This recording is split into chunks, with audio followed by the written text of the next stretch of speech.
Assalamualaikum warahmatullahi wabarakatuh. Perkenalkan, kami dari kelompok D11 akan mempresentasikan mengenai salah satu ERP package yaitu SAP.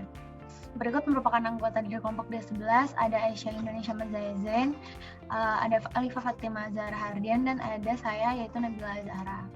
Next. Berikut merupakan beberapa hal yang akan dijelaskan pada presentasi berikut, yaitu pertama ada sejarah SAP, ada modul yang kedua modul SAP, yang ketiga ada tipe deployment SAP, yang keempat kelebihan dan kekurangan SAP, yang kelima ada ulasan perusahaan yang mengimplementasikan SAP, dan yang terakhir karakteristik dari perusahaan yang sebaiknya mengimplementasikan SAP.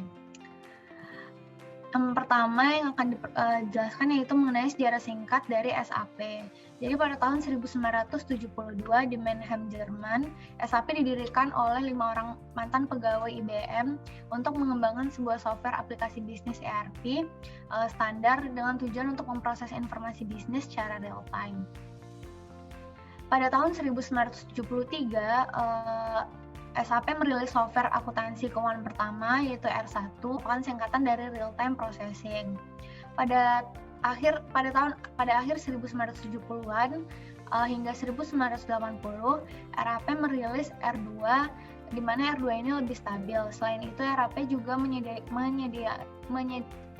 menyediakan beberapa bahasa dan mata uang sehingga dapat digunakan oleh klien internasionalnya. Pada tahun 1988, SAP yang awalnya GmbH menjadi SAP AG. Dan juga pada tahun tersebut, SAP mendirikan beberapa anak perusahaan di Amerika Serikat, Swedia, Denmark, dan Italia.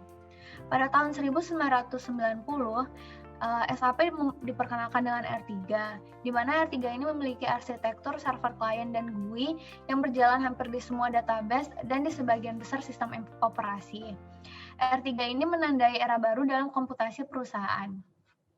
Pada tahun 1996 hingga akhir 1990-an, SAP sudah memiliki lebih dari 9.000 instalasi di seluruh dunia, dan selain itu SAP juga memperkenalkan produk MySAP, di mana produk tersebut memungkinkan e-commerce untuk memanfaatkan teknologi web yang terus berkembang. Dan pada tahun-tahun berikutnya SAP terus berkembang dan berinovasi. Selanjutnya mengenai modul yang tersedia pada SAP. Yang pertama yaitu ada Sales and Distribution, di mana Sales and Distribution ini berkaitan dengan pesanan dari pembeli.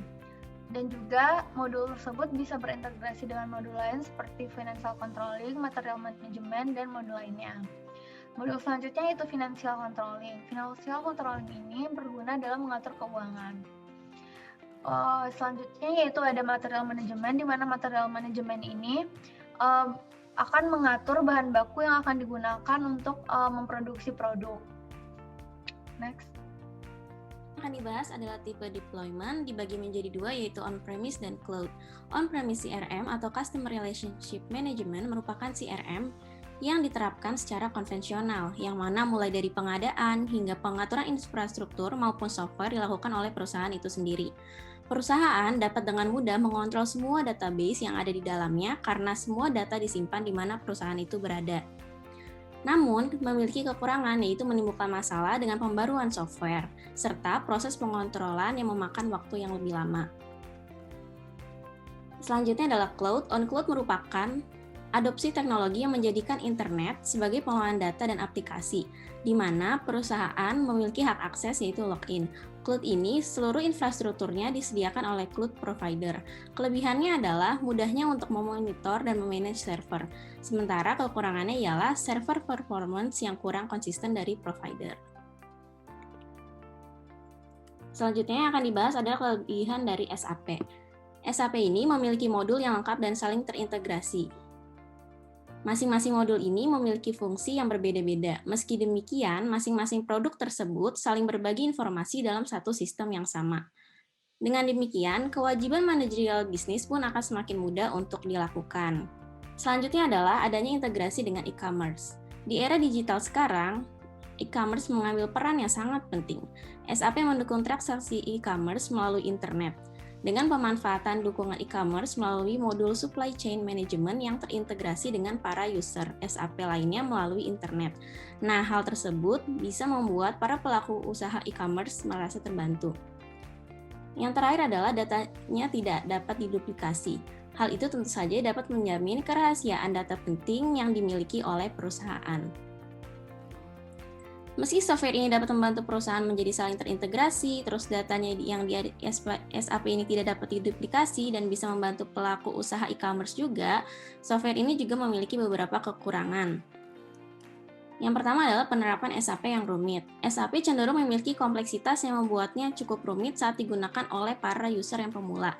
Bisa dilihat di gambar yang ada di layar bahwa SAP ini memiliki UI yang rumit. Dalam melakukan implementasi, perlu adanya kelengkapan data entry dan batas waktunya. Oleh karena itu, jika perusahaan ingin mengimplementasikan SAP ini, kita perlu sumber daya manusia yang berkualitas, kompeten, dan disiplin.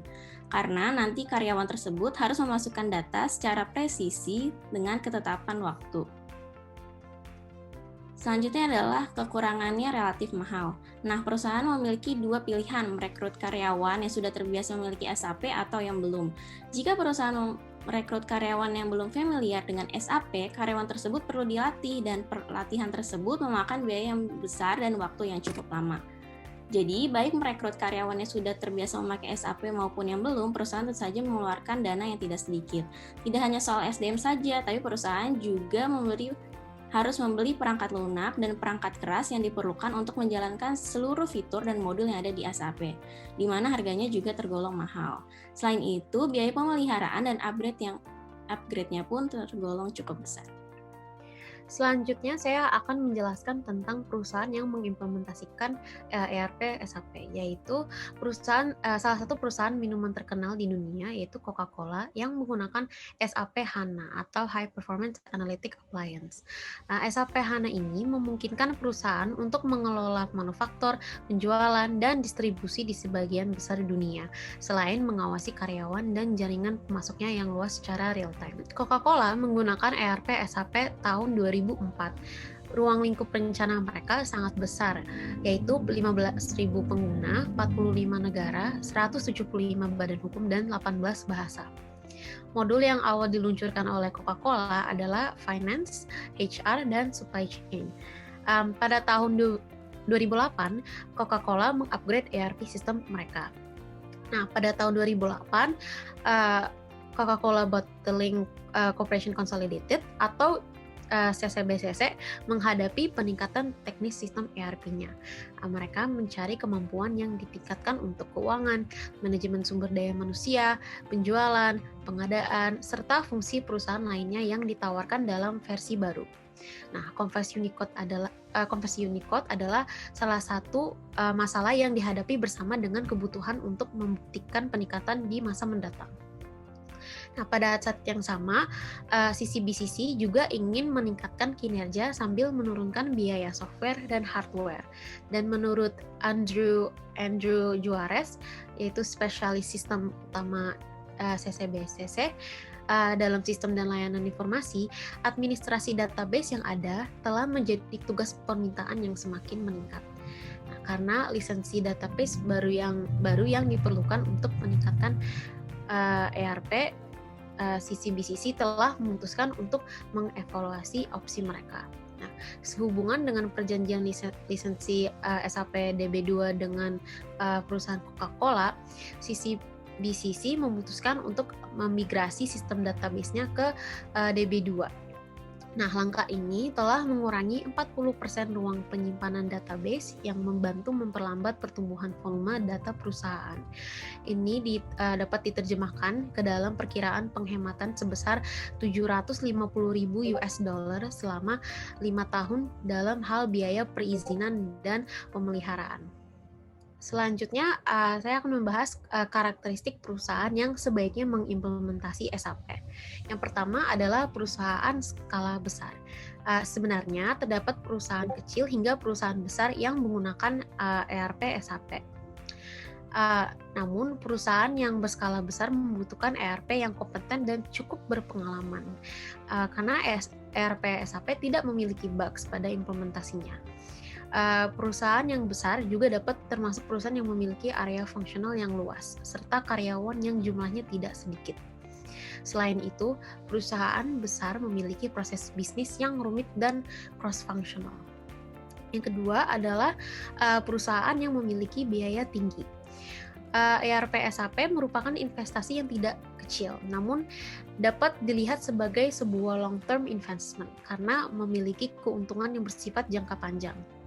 Keuntungan menggunakan SAP ERP adalah SAP dapat menawarkan solusi yang dapat disesuaikan perusahaan sehingga mudah beradaptasi dan fleksibel untuk digunakan. Nah, hal ini dapat meningkatkan produktivitas dan efisiensi di mana bisnis dapat menangani permintaan pelanggan lebih cepat. Nah, selain itu, mudah untuk mempertahankan operasi yang konsisten. Nah, jika memang perusahaan mampu untuk mengimplementasi dan memelihara software ERP SAP, mengapa tidak? Yang terakhir adalah SDM yang kompeten dan ingin beradaptasi. Nah, perusahaan wajib memiliki karyawan yang ingin menyelesaikan pekerjaan mereka dengan implementasi ERP. Nah, mungkin tadi sudah dijelaskan pada kekurangan SAP bahwa SAP memiliki UI yang sedikit rumit, sehingga perusahaan memang membutuhkan SDM yang memiliki pengalaman ataupun pemahaman dasar dalam menggunakan sebuah ERP agar implementasi dapat dieksekusi secara konsisten. Sekian presentasi dari kelompok D11. Mohon maaf apabila ada salah kata. Terima kasih atas perhatiannya.